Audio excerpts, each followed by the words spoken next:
하느님이시요 사람이신 그리스도의 시.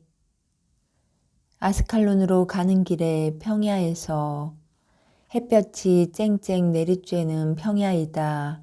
햇볕은 다 여문 나다를 볶다시피 해서 벌써 빵을 연상시키는 냄새를 풍기게 한다. 해와 빨래와 나달의 냄새, 즉 여름 냄새이다. 왜 이렇게 말하느냐 하면 어떤 달이든지 또 하루에 어떤 시간이든지 그 독특한 냄새를 가지고 있기 때문이다. 마치 어떤 고장이든지 매우 예민한 감각과 매우 날카로운 관찰력에는 각기 독특한 냄새를 풍기는 것과 같다. 살을 에이는 듯한 바람이 부는 겨울날의 냄새는 안개 낀 겨울날의 무거운 느낌을 주는 냄새나 눈이 풍기는 냄새와 다르다. 또 이 냄새들은 다가오는 봄 냄새, 향기가 아닌 향기로 이렇게 봄을 알리는 냄새, 그러나 겨울 냄새와는 사뭇 다른 이 냄새와 얼마나 다른가. 아침에 일어나면 공기 냄새가 다르다.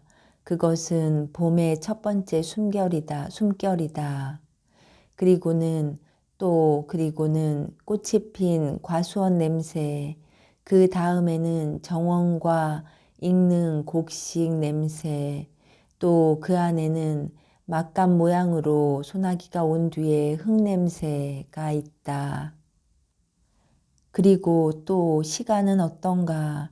새벽 냄새가 오정의 냄새와 저녁이나 밤의 냄새와 같다고 말하는 것은 상식 밖의 일일 것이다.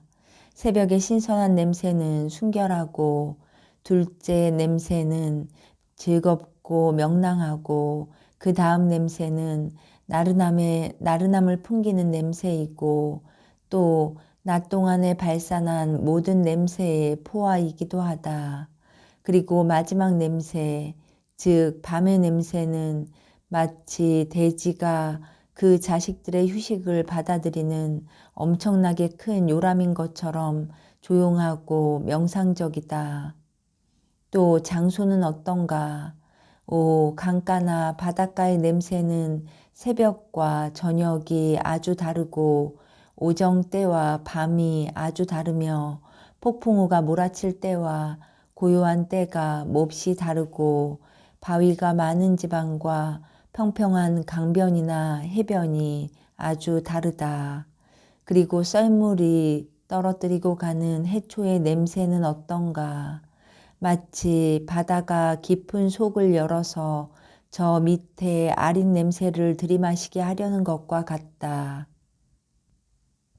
창조주의 무한은 너무나 큰 것이어서 당신이 창조하신 무한히 많은 물건 하나하나에 각기 독특한 빛과 빛깔과 향기와 소리와 형태와 높이를 줄 수 있었다. 이제는 이렇게 환상을 통해서나 볼 수 있고 또 하느님을 사랑하고 하느님의 작품을 통하여 그리고 그것들을 보는 데서 내가 얻은 기쁨을 위하여 그분께 기도를 드리는 것에 대한 기억을 통해서나 보게 되는 무한한 아름다움. 너는 얼마나 넓고 힘있고 무진장이고 지루한 줄을 모르게 하느냐. 내게는 지루함이 없고 지루함을 가져다 주지 않는다. 오히려 그 반대로 내 주님의 우주, 너를 바라다 보면 사람이 새로워진다.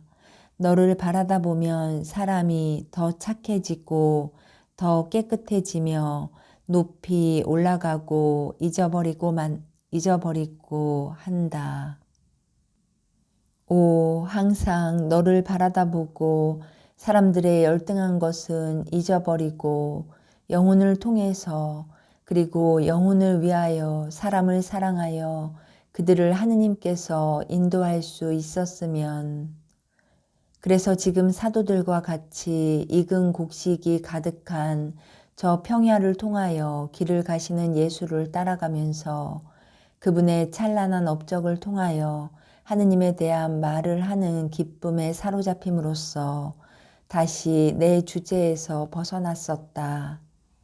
피조물이 피조물 안에서 그가 사랑하는 것을 찬양하거나 그저 그가 사랑하는 피조물을 찬양하기 때문에 역시 그것도 사랑이다. 그런데 피조물과 조물주 사이의 관계가 이러하다.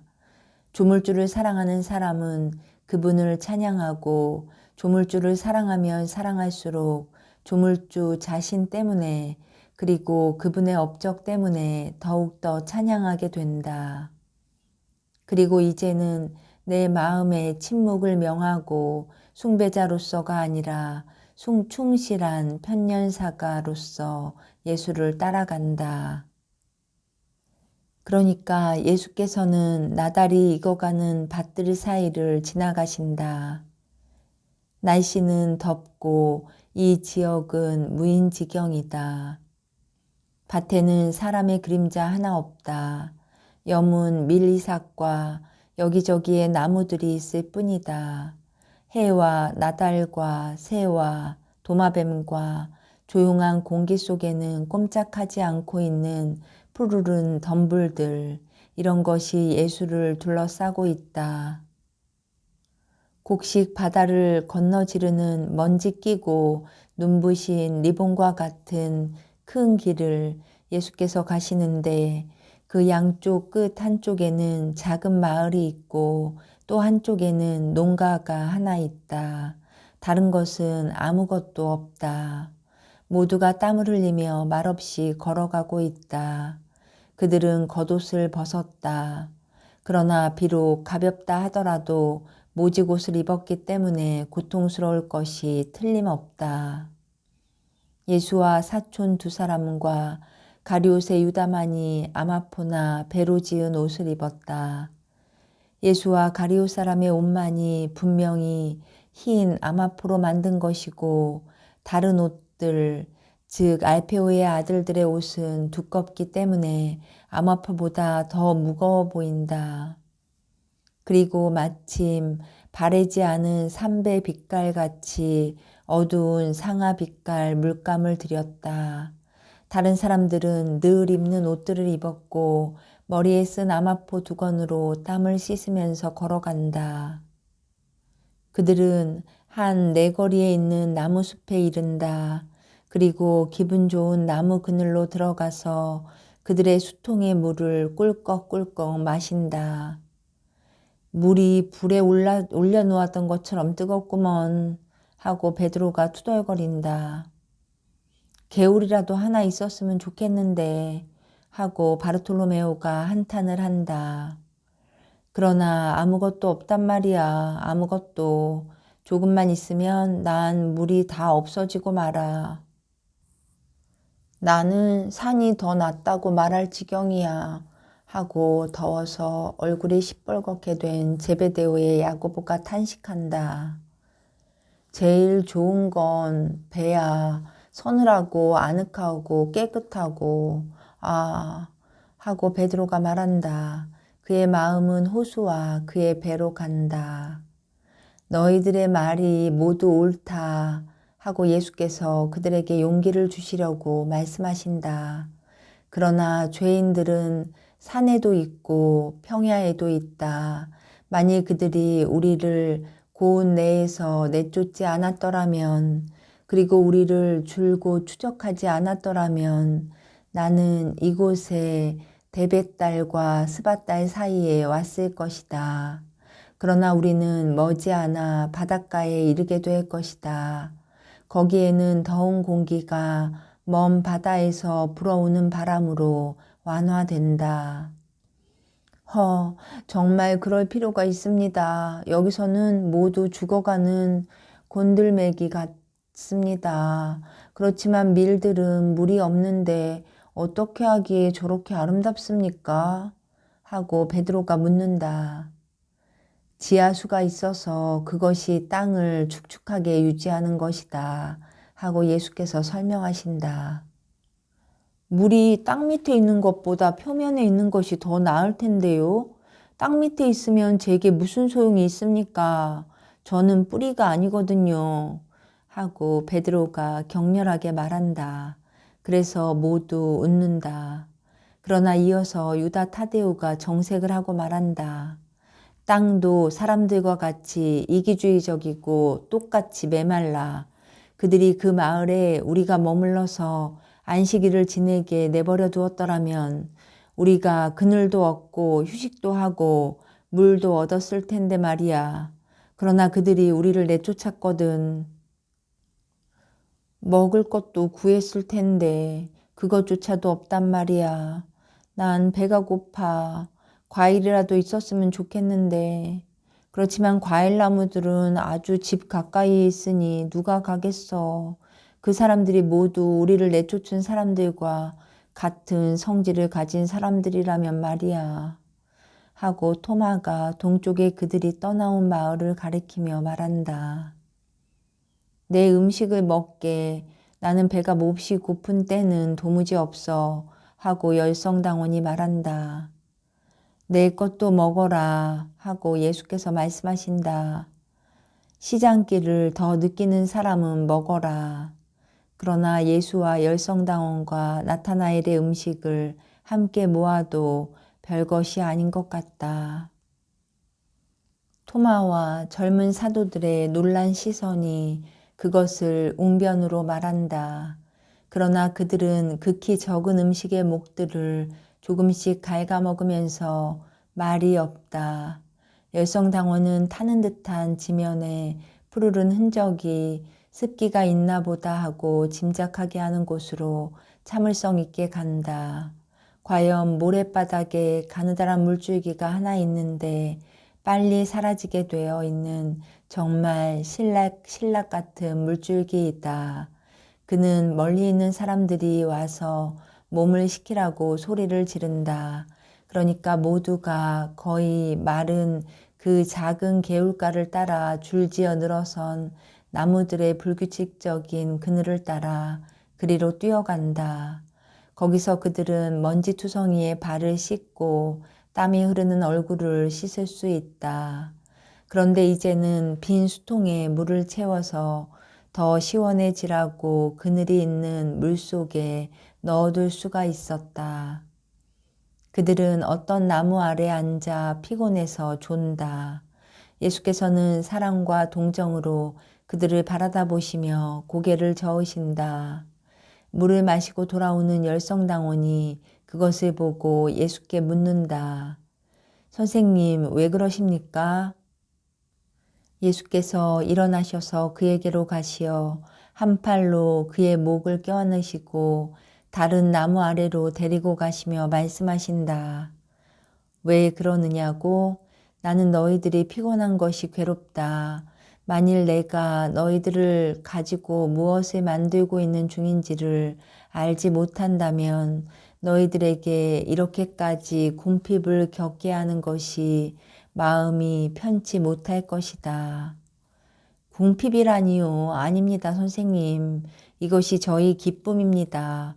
선생님을 모시고 있으면 이 모든 것이 사라집니다. 저희들은 모두가 행복합니다. 정말입니다. 후회는 없습니다. 후회는. 입 다물어라, 시몬아. 인간성은 착한 사람들에게서도 부르짖는다. 그리고 인간적으로 말하면 너희들이 부르짖는 것이 잘못이 아니다. 나는 너희들의 집과 가족과 이해관계에서 빼앗아 왔다. 그리고 너희들은 나를 따르는 것이 이런 것과는 사뭇 다른 것이라고 생각하고 왔다. 그러나 지금의 너희 부르짖음, 너희들 안에서 부르짖는 것이 언젠가는 가라앉을 것이다.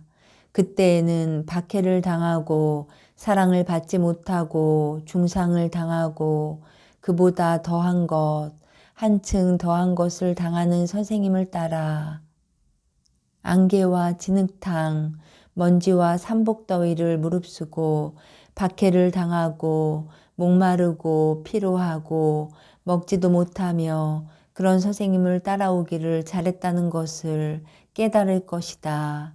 그때에는 너희 생각이 달라지고 모든 것을 다른 각도에게 보겠기 때문에 모든 것이 아름다워 보일 것이다. 그리고 너희를 내 어려운 길로 해서 인도한 것에 대해서 나를 찬미할 것이다. 선생님은 침울하시군요. 그리고 세상 형편을 보니 선생님이 침울하실 이유가 충분히 있습니다. 그러나 저희들은 그렇지 않습니다. 저희들은 모두 만족합니다. 모두 자신 있느냐? 선생님은 달리 생각하십니까? 그렇다, 시몬아. 달리 생각한다. 너는 언제나 만족하다. 너는 깨달았으니까. 다른 많은 사람은 그렇지 않다. 자는 사람들이 보이지? 저들이 자면서도 얼마나 많은 생각을 되새기고 있는지 아느냐? 또 제자들 중에 있는 모든 사람은 어떻고 모든 것이 완전히 이루어질 때까지 그들이 충실하리라고 생각하느냐? 보아라, 너도 어릴 적에 한 일이 있는 이 오래된 놀이를 해보자. 그러면서 예수께서 돌틈에 나서 완전히 씨가 여문 아름다운 민들레 꽃을 하나 꺾으신다. 그것을 가만히 입으로 가져오셔서 훅 부신다. 그러니까 민들레 꽃은 여러 개의 아주 작은 양산으로 갈라져서 아주 작은 대 위에 작은 장식술을 똑바로 단 채 이리저리로 날아간다. 자, 보아라. 내게 반한 것처럼 내 가슴에 다시 떨어진 것이 몇 개나 되느냐. 세어보아라. 23개가 있다. 그러면 다른 것들은 보아라. 아직 날아다니는 것이 있고 제 무게에 끌리듯이 벌써 다시 떨어진 것들도 있고 제 깃털 장식을 뽐내며 우쭐에서 올라가는 것들도 있고 우리가 수통으로 저어놓은 수렁에 떨어지는 것들도 있다. 그러나 보아라, 보아. 내 무릎 위에 떨어졌던 23개 중에서 7개는 사라졌다. 저 벌의 날개짓만으로도 그것들이 날아가 버렸다. 그것들이 무엇이 겁났었느냐, 또는 무엇이 그것들을 끌어당겼느냐, 또는 무엇이 그것들을 끌어당겼느냐.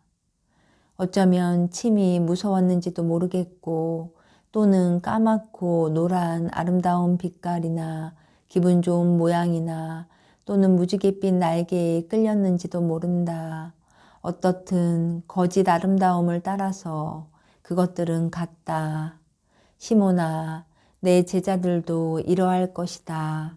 어떤 사람들은 마음의 동요로, 어떤 사람들은 변심으로, 어떤 사람들은 우둔함으로, 어떤 사람들은 교만으로, 어떤 사람들은 경박함으로, 어떤 사람들은 진창의 매력을 느껴서, 어떤 사람들은 무서워서, 어떤 사람들은 세상 물정을 몰라서 떠나갈 것이다.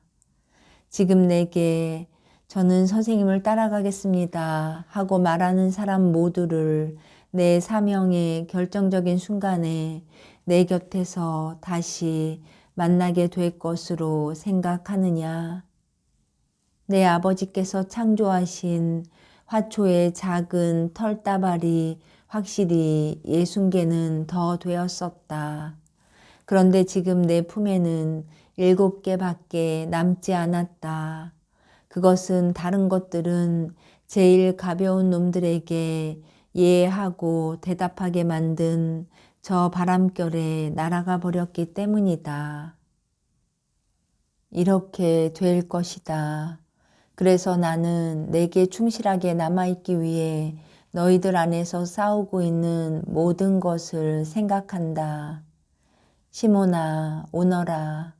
물 위에서 춤추고 있는 저 잠자리들을 살펴보러 가자. 내가 쉬기를 더 원한다면 몰라도. 선생님, 아닙니다. 선생님의 말씀으로 저는 슬퍼졌습니다. 그러나 선생님이 고쳐주신 문둥병자, 선생님이 명예를 회복시켜주신 박해받던 사람, 선생님이 동무들을 주신 외롭던 사람, 사랑을 얻어주라고 하늘과 세상을 열어주신 애정에 대한 향수를 느끼던 사람은 선생님을 버리지 않으리라고 생각합니다. 선생님, 유다를 어떻게 생각하십니까? 작년에 선생님은 그 사람 때문에 저와 함께 우셨지요. 그리고 저는 모르겠습니다. 선생님, 그 잠자리 두 마리를 내버려 두시고 저를 보시고 제 말씀을 들으십시오. 저는 이 말을 아무에게도 하지 않겠습니다. 동료들에게도 친구들에게도. 그러나 선생님께는 말씀드리겠습니다. 저는 유다를 아무래도 사랑하지 못하겠습니다. 솔직히 말씀드립니다만 제가 그를 사랑하고자 하는 욕망을 그가 물리칩니다. 그 사람이 저를 업신여겨서 그런 것은 아닙니다. 그보다도 오히려 다른 사람들보다 사람을 아는 경험이 더 많다고 그가 짐작하는 나이 많은 열성당원과 같이 있는 것을 기쁘게 생각할 것입니다. 그러나 그의 행동 방식 말입니다. 선생님께는 그 사람이 진실해 보입니까? 말씀해 주십시오. 예수께서는 그 잠자리 두 마리가 물 표면에 내려앉아 그놈들의 무지갯빛 겉날개로 작은 무지개를 꽂아 놓는 것에 정신이 팔리신 것처럼 한동안 침묵을 지키신다. 그 무지개는 호기심 많은 각다귀 한 마리를 끌어들여 탐욕스러운 곤충 한 마리에 의하여 으스러지게 하는데 소용되는 귀중한 무지개이다. 그런데 이번에는 그 잠자리가 날아가다가 숨어있던 두꺼비인지 개구리인지에 채진다. 그리고 두꺼비인지 개구리인지 그놈은 잠자리가 잡은 각다귀를 동시에 재빨리 먹어치운다. 예수께서는 자연의 조그마한 비극을 보시기 위하여 거의 엎드리다시피 하셨기 때문에 몸을 일으키시면서 말씀하신다. 이런 것이다. 잠자리는 든든한 턱이 있어 풀을 먹을 수 있고 든든한 날개가 있어 각다귀를 떨어뜨릴 수 있다. 그리고 개구리는 입이 넓어서 잠자리를 삼킬 수가 있다. 각 존재물은 그들 특유의 힘이 있어 그것을 사용한다. 시모나, 가자, 다른 사람들이 잠을 깬다. 주님은 제게 대답을 안 하셨습니다. 대답하려고 하지 않으셨습니다.